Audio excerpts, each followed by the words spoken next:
Odkrywaj ze mną czeski Cieszyn. Chcesz więcej tego typu filmów? Zasubskrybuj kanał, naciśnij dzwoneczek.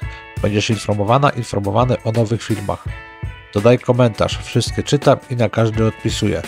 Udostępnij film znajomym. Możesz mnie też wesprzeć, kupując mi kawę w serwisie buycoffee.to i buymecoffee.com. Linki w opisie do filmu. Dzięki wielkie. Zapraszam Was na spacer po czeskim Cieszynie. Wiem, że bardzo dużo Polaków było w czeskim Cieszynie, zwłaszcza w latach 90. i na początku wieku, ale większość z nich nie przekraczała bariery 100 metrów od mostu przyjaźni. Dla tych, co nie wiedzą, czemu tak było, już śpieszę z wyjaśnieniami.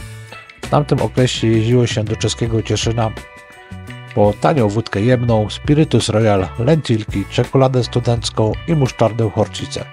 Jeśli o czymś zapomniałem, dajcie znać w komentarzu. Spacer zaczynamy od ulicy Chlawnej, czyli głównej.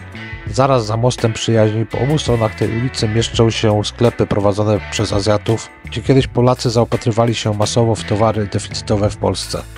Po lewej stronie tej ulicy znajduje się Cieszyńska Radegastownia, miejsce, gdzie można napić się piwa i coś zjeść. Na zewnątrz tego lokalu znajdują się parapeciki. Jeśli chcesz napić się piwa na zewnątrz, to na nich możesz właśnie postawić kufelek złocistego trunku. Fajna sprawa, w Polsce się nigdzie nie spotkałem z takim wynalazkiem, a Wy?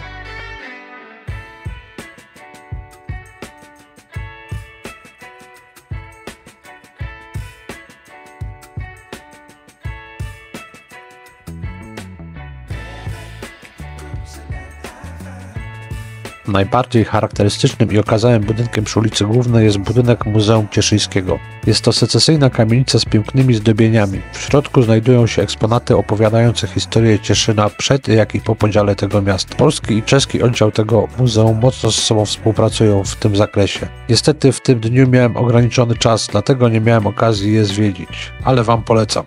Za muzeum skręcam w ulicę Sokola Tumy, gdzie podziwiam kilka secesyjnych kamienic, a po chwili dochodzę do sporego skweru.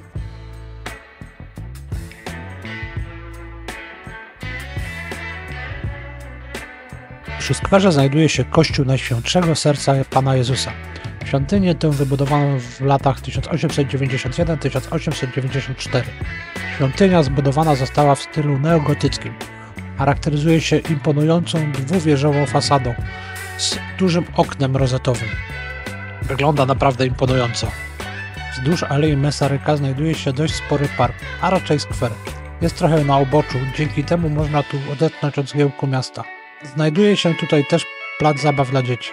Wzdłuż Alei Mesaryka jest kilka bardzo ciekawych secesyjnych budynków. Mi najbardziej spodobał się budynek z wieżyczką.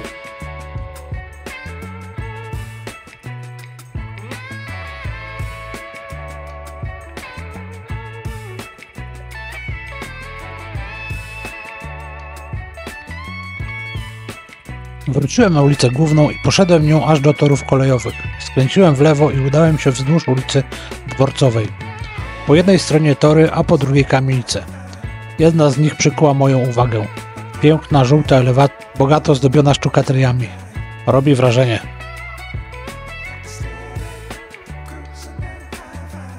Docieram do dworca kolejowego w czeskim Cieszynie. Budynek dworca powstał w 1889 roku i jest wybudowany w stylu neorenesansowym. Składa się z 3 budynków połączonych galeriami. Bardzo mi się podobają te wszystkie elementy dekoracyjne wykonane z samych cegieł. W podobnym stylu wybudowany został dworzec w Bielsku-Białej.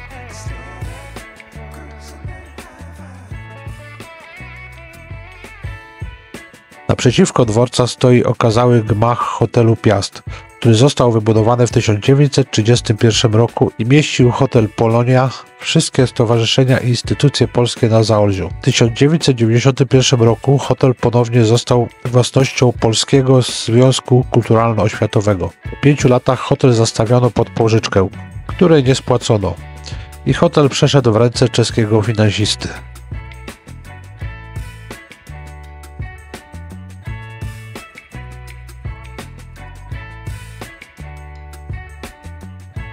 Idę dalej ulicą Strzelnicni i Chlawickową. Dochodzę do Placu Armii Czechosłowackiej, gdzie mieści się Urząd Miasta Cieszyna. Plac Armii Czechosłowackiej to centralny punkt czeskiego Cieszyna. W samym centrum placu wznosi się imponujący budynek Urzędu Miejskiego.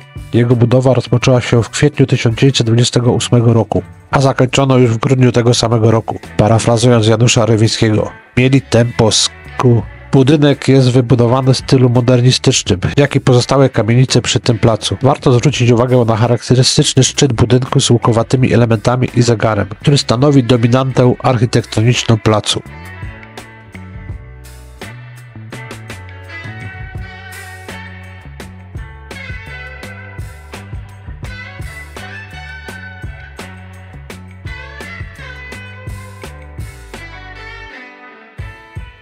Powoli trzeba zacząć wracać.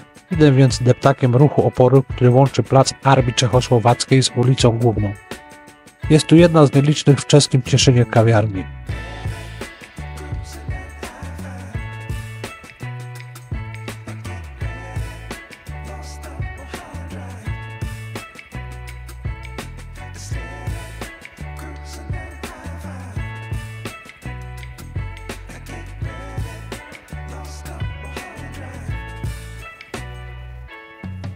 Spacer po czeskim Cieszynie dobiega końca. Podzielę się z Wami moimi refleksjami po wizycie w Cieszynie, jak i w czeskim Cieszynie. Relacje z wizyty w Cieszynie możecie zobaczyć na moim kanale. Kiedyś w latach mojej młodości zagranica jakakolwiek kojarzyła się z czymś lepszym, bogatszym, gdzie trawa jest bardziej zielona. Tym razem na pewno tak nie jest. Reprezentacyjna ulica miasta, czyli Główna, wygląda mało reprezentacyjnie. Kilka odrestaurowanych kamienic i to wszystko. Reszta budynków wygląda na bardzo zaniedbane. Witryny azjatyckich sklepów też nie przyciągają uwagi, nie wspominając o wielu pustych sklepach straszących pustką.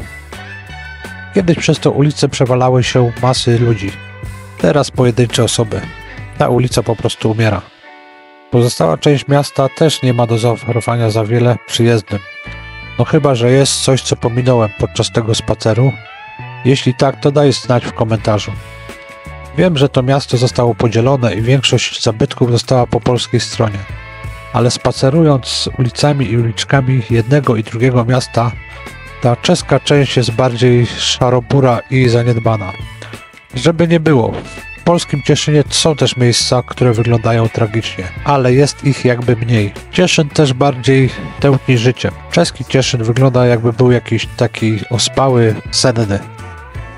Będę chciał tu jeszcze wrócić, bo chcę jeszcze zwiedzić tą część czeskiego Cieszyna, która leży za torami kolejowymi. Mimo mniejszej atrakcyjności czeskiego Cieszyna, warto pospacerować uliczkami tego miasta. Dla samego porównania tych dwóch miast i chwili zastanowienia, jakby wyglądał Cieszyn, gdyby go nie podzielono.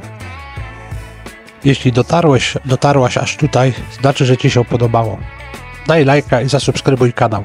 Możesz też odwdzięczyć się, stawiając mi kawę w serwisie Buy Coffee Theo i buymecoffee.com. Linki w opisie do filmu.